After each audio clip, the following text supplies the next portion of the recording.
The night was silent, too silent. A remote village tucked between the hills and the forest edge simply stopped existing. No warnings, no messages, no signs of struggle, just gone. As dawn broke, the first search party stepped onto the empty paths, paths that only hours earlier were filled with laughter, footsteps, and life. Houses stood open, meals left half prepared, lanterns still burning, but the people, every single one of them, had vanished.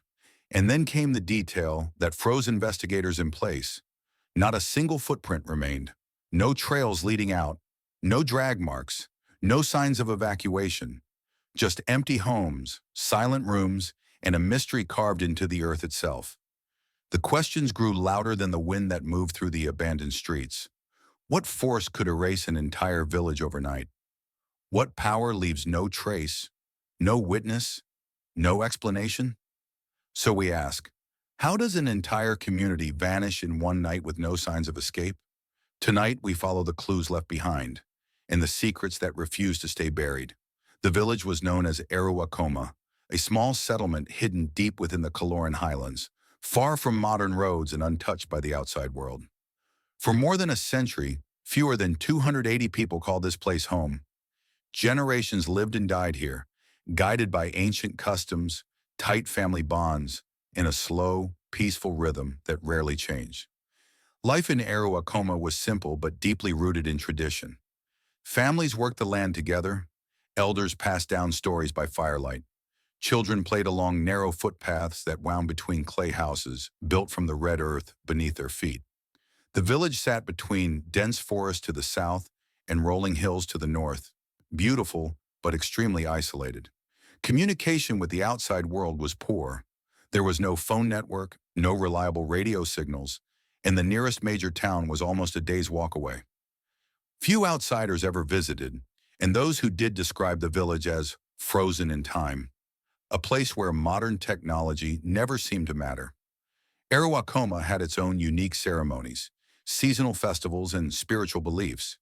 The villagers honored the land, the ancestors, and the spirits they believed protected the valley. Outsiders often didn't understand these traditions, but for the people who lived here, they formed the very core of identity and community. The last confirmed sighting of the villagers was 2 evenings before the disappearance.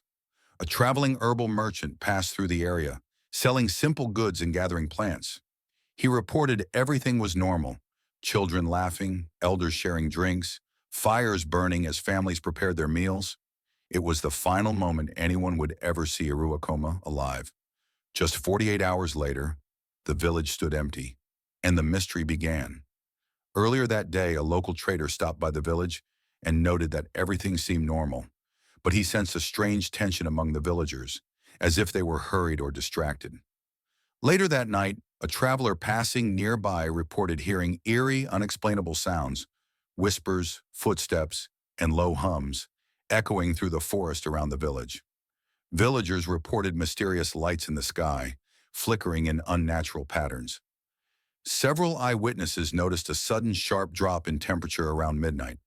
Dogs barked incessantly, birds abandoned nests, and livestock seemed restless, refusing to enter their pens.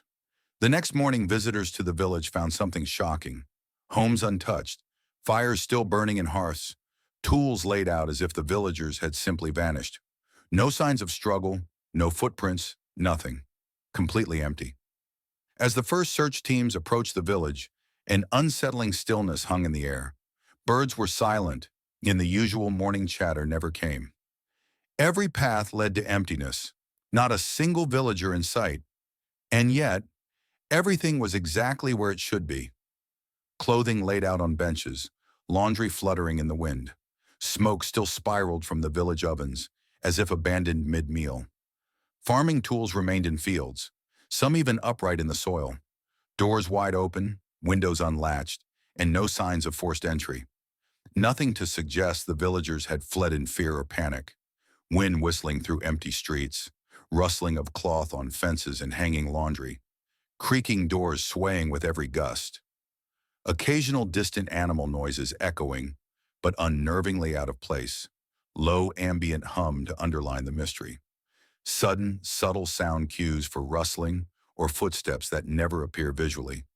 Distant, echoing calls of animals to enhance the eerie emptiness.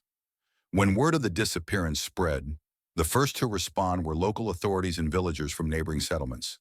Officers, hunters, and volunteers entered Arawakoma, expecting to find injured residents, signs of a struggle, or evidence of a mass escape. Instead, they found only stillness. Nothing about the village felt abandoned by choice. Despite the unsettling scene, early theories emerged quickly, each one logical at first glance, but all collapsing under closer investigation. Some authorities proposed that the villagers might have left together, relocating to avoid hardship or to seek better land. But this theory was dismissed almost immediately. All valuables remained behind: clothing, tools, livestock, even personal heirlooms. No group preparing for migration would leave everything they owned, and no migration path was found. Others suspected the villagers fled from a threat: a wild animal attack, disease outbreak, or supernatural fear linked to their traditions. But there were no warning signals, no tracks leading away, and no signs of panic. Even in emergencies, people leave traces. Here, there were none. At first, a mass abduction seemed possible, a coordinated effort by an armed group, silent, swift, and efficient. But investigators found no vehicle tracks, no footprints, no broken locks, and no bodies. Nothing suggested human involvement. It was as if the villagers were removed without ever touching the ground. Some proposed a sudden natural event, a landslide, gas leak, or earth tremor, forcing the community to flee. Yet the land was stable, homes were undamaged, livestock wandered freely. There was no physical evidence of any environmental threat strong enough to empty an entire village.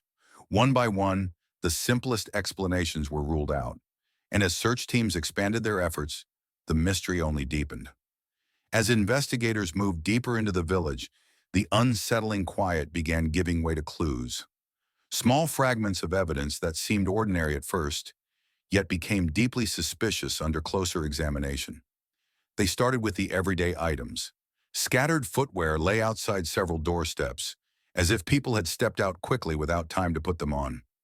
A few broken objects, a clay cup, a wooden stool, a lantern were found, not shattered in panic, but left as though someone simply dropped them mid-action.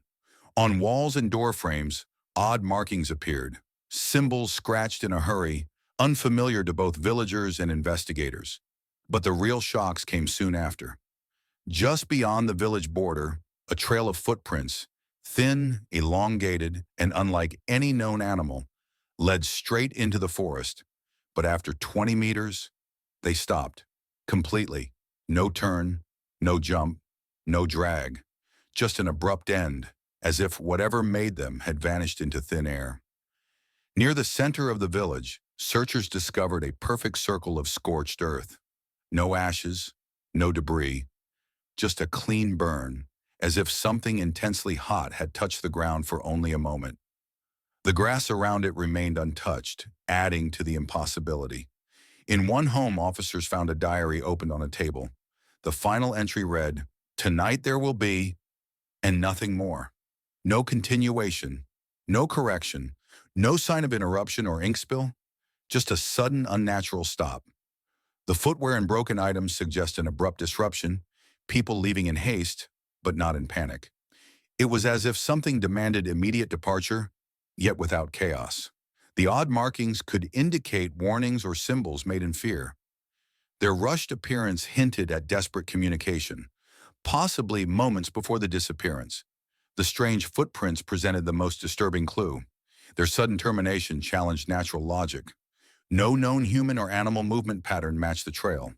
The burned circle suggested a concentrated burst of energy, thermal, electrical, or something more unusual.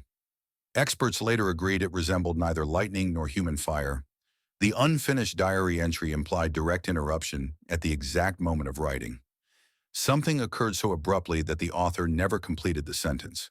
Together, these pieces painted a picture not of escape, but of removal. A moment in time when life simply stopped. To understand how an entire village could vanish, we first reconstruct the last 24 hours before Iruakoma was found empty. What follows is a step-by-step timeline built from witness accounts, physical evidence, and official notes. On screen, a horizontal timeline graphic with timestamps and quick icons for each event. Late afternoon, early evening villagers finish fields and return home. Children play on the footpaths. Kitchens light small fires for evening meals. Physical clue: footwear and tools are in normal places. Ovens are stoked. The traveling trader passes through sometime in this window and reports a busy but slightly tense atmosphere. Evening families gather, elders tell stories. A small communal drum circle takes place near the central square. Physical clue: later, searchers find ash and embers in that square consistent with a recent fire. While camping a mile away, a traveler hears low, distant humming and says dogs in the area barked intermittently